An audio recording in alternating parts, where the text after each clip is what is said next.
సుమన్ టీవీలో మీ personal and business promotions కోసం కింది నెంబర్కి కాంటాక్ట్ చేయండి. Welcome to Suman TV. నేను మీ శివప్రసాద్. కోట్లాది మంది ప్రజల ఆరాధ్య దైవం, కలియుగ ప్రత్యక్ష దైవం వెంకటేశ్వరుడు.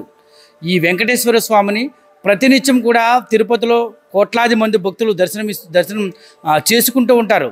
ఆ స్వామివారిని ఎంత భక్తి శ్రద్ధలతో అయితే దర్శనం చేసుకుంటారో అంతే భక్తితో అయితే మాత్రం స్వామివారి లడ్డూ ప్రసాదాన్ని అయితే స్వీకరిస్తూ ఉంటారు. అయితే గత వైసీపీ ప్రభుత్వ హయాంలో ఆ స్వామివారి దగ్గర ఇచ్చే ఆ లడ్డు ఏదైతే ఉందో ఆ దాంట్లోని కల్తీ నెయ్యిని కలిపి దాన్ని అపవిత్రం చేశారంటూ ఇప్పటికే ఒక చర్చ అయితే జరుగుతుంది. సాక్షాత్తు రాష్ట్ర ముఖ్యమంత్రి నారా చంద్రబాబు నాయుడు అయితే తానే స్వయంగా ప్రకటన చేశారు. అలాగే రాష్ట్ర ఉప ముఖ్యమంత్రి పవన్ కళ్యాణ్ అయితే మాత్రం ఎక్స్లో ట్వీట్ చేశారు. ఈ విషయంపై అయితే మాత్రం దేశవ్యాప్తంగా పెను దుమారమే లేపుతుంది. ఎందుకంటే హిందువులు ఎంతో ఆరాధ్య దైవంగా భావించే వెంకటేశ్వర స్వామి, ఆ స్వామివారి ఆలయం వద్ద ఉన్న అయితే మాత్రం ఆ లడ్డూని అయితే మాత్రం ఎంతో పవిత్రంగా అయితే స్వీకరిస్తూ ఉంటారు. అటువంటి లడ్డులో కల్తీ నెయ్యి కలిపారంటూ గత ప్రభుత్వంలో కలిపారంటూ ఒక చర్చ జరగడంతో అయితే మాత్రం భక్తులు అయితే మాత్రం తీవ్ర ఆగ్రహం అయితే వ్యక్తం చేస్తున్నారు. అలాగే చాలా బాధగా అయితే గురవుతున్నారు. ఒకసారి ఆ భక్తులు వారి మనోభావాలు ఆ కలిపిన నెయ్యితో అయితే మాత్రం లడ్డూలు ప్రసాదాన్ని విక్రయించారంటూ వచ్చిన ఏదైతే చంద్రబాబు నాయుడు గారు చెప్పారో దాని మీద అయితే మాత్రం భక్తుల మనోభావాలను తెలుసుకునే ప్రయత్నం చేద్దాం రండి.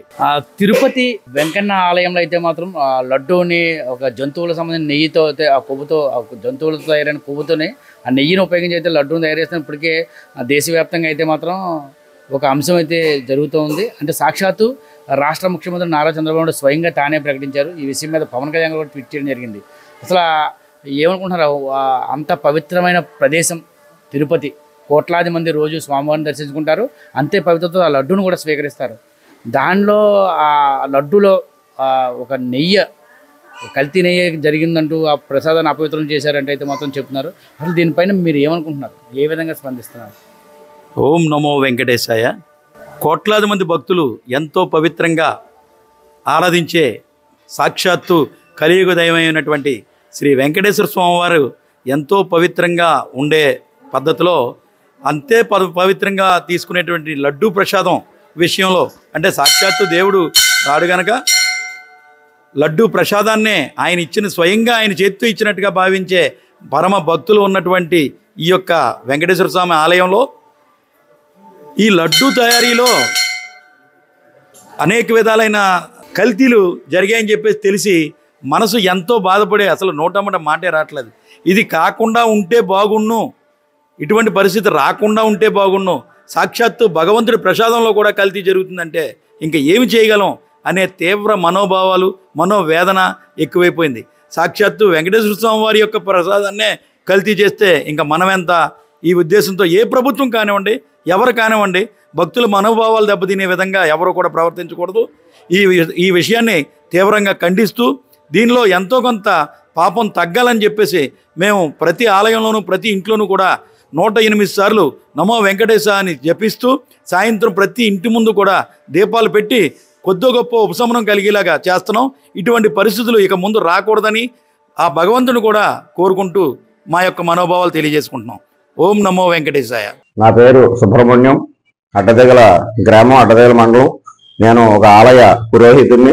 ఇప్పుడు తిరుపతిలో జరుగుతున్న లడ్డూలు కల్తీ అవ్వడంతో భక్తుల యొక్క మనోభావాలు దెబ్బతింటున్నాయి. ఆయన కలియుగ ప్రత్యక్ష దైవం శ్రీ వెంకటేశ్వర స్వామి. అలాగే తిరుపతి కొండ మీద కూడా అన్యమత ప్రచారం చాలా విరివిగా జరుగుతోంది కనుక ఇటువంటి వాటిలన్నింటినీ కూడా ప్రక్షాళన చేసి హిందూ మత ధర్మాన్ని ఆ వెంకటేశ్వర స్వామి కాపాడవలసిందిగా మనవి. తిరుమల తిరుపతి వెంకటేశ్వర స్వామి వారికి ప్రపంచ దేశాలు అన్నిట్లోనూ కూడా విరివిగా భక్తులు ఉన్నారు. ఇప్పుడు ఆయన ప్రసాదంలో జరిగినటువంటి కల్తీని చూసి ప్రతి ఒక్కరు ప్రసాదం తినాలా, మానాలా, ఎటువంటి అనారోగ్యాలు వస్తాయి అనేటువంటి అనుమానాలు చాలా ఎక్కువగా వ్యక్తమవుతున్నాయి. దాని ప్రభావం వల్ల మిగిలిన ఆలయాల్లో కూడా ప్రసాదాలు ఇదే విధంగా ఉంటాయా అనుకునేటువంటి పరిస్థితిలో భక్తులు తటపటాయిస్తున్నారు. దీని మీద ప్రభుత్వం స్పందించి దానికి కారణమైనటువంటి వాళ్ళు, కల్తీ చేసేటువంటి కారణమైన వాళ్ళని తగిన శిక్ష విధించవలసిందిగా మనవి. ఓం నమో వెంకటేశాయ. నా పేరు దంగేటి సత్యబాబు, మాది అడదేవి గ్రామం. నేను గతంలో తిరుమల తిరుపతి దేవస్థానం ధార్మిక మండలి డైరెక్టర్గా పనిచేశాను. నేను ఇప్పుడు తిరుమల తిరుపతి దేవస్థానం వరల్డ్ ఫేమస్ అయినటువంటి టెంపుల్ అది. నిజానికి ఆ యొక్క టెంపుల్ మీద ఈ లడ్డూ వర్ణం తరగడం అది చాలా బాధాకరం. మరి ఎందుకంటే ఇప్పుడు ప్రపంచవ్యాప్తంగా భక్తులు ఉండేటటువంటి తిరుమల తిరుపతి దేవస్థానం లడ్డూ ప్రసాదం అనేది ఎంతో గొప్ప. ఆ లడ్డూ గురించి ఎంతో మంది వేలాది మంది లక్షలాది మంది ఎదురు చూస్తే తీసుకోవడానికి అని చెప్పేసి ఎదురు చూస్తుంటారు. అటువంటి లడ్డూని ఇవాళ కల్తీ జరిగిందని చెప్పేసి ఆ కల్తీ మీద మాత్రం తగు చర్య తీసుకోవాలి ప్రభుత్వం. ఎందుకంటే తక్షణమే అక్కడున్న మా టీటీడీ వారి మీద ఈ లడ్డూని అక్కడ అర్చకులకు అతృప్తి చాలా గొప్పగా ఉంటుందండి. ఎందుకంటారా అర్చకులు ధైర్యంలో వాడటం వల్ల ఆ రకమైనటువంటి బ్రాహ్మణ్యం మీద జరిగినట్టుంటది కనుక వారికి అభ్యపాలించాలని కోరుకుంటాను. బయట వాళ్ళు కూడా మన కల్తీ ఉదంతాలు మాత్రం ఖచ్చితంగా వస్తున్నాయి. జరిగిందేమో అని కూడా ఉదంతాలు ఎక్కువగా ఉన్నాయి కనుక ఆ ఉదంతాలు రాకుండా ఈ చేసిన ఇప్పుడు జరిగిన చర్య తీసుకొచ్చి వారందరి మీద తక్షణమే ఆ లడ్డు నాణ్యతగా ఇచ్చి ఆ తిరుమల దేవస్థానం గురించి ఒక రకమైనటువంటి ఉంది కనుక దాన్ని బాగా కాపాడాలని చెప్పి వేలాది మంది లక్షలాది మంది భక్తులు ధరలు వస్తున్నారు కనుక ఆ లడ్డు మరి ఎంతో గొప్ప ప్రసాదం. మరి ప్రసాదాన్ని ఇలా చేయడం అనేది మరి బాధాకరం. లేకుండా జరిగిపోయాలి ఉందనే భక్తులందరూ అనడం వల్ల ఇవాళ అనుమానాలు ఎక్కువ వ్యక్తం చేస్తున్నారు. నా పేరు జట్టి సత్యనారాయణ, అల్లూరు సీతారామ జిల్లా కోనవరం మండలం. మరి ఈ రోజున తిరుపతి దేవస్థానం యొక్క లడ్డు విషయంలో ఇలాంటి జంతువుల యొక్క జంతువుల యొక్క తర్వాత కొమ్ముల నుంచి వచ్చినటువంటి నెయ్యితో ఆ రకమైన ప్రోపగండమో మరి నిజమో ఈ విషయాన్ని ప్రభుత్వం సరైన నిగ్గు తేల్చి తగు చర్యలు తప్పక తీసుకొని దేశవ్యాప్తంగా ఈ తిరుమల ఏడుకొండవాడు అంటే కలియుగ దైవం. అలాంటి మహానుభావుడు ప్రసాదం కళ్ళకద్దుకొని అంత పవిత్రంగా తీసుకునే హిందూ మతం మంది.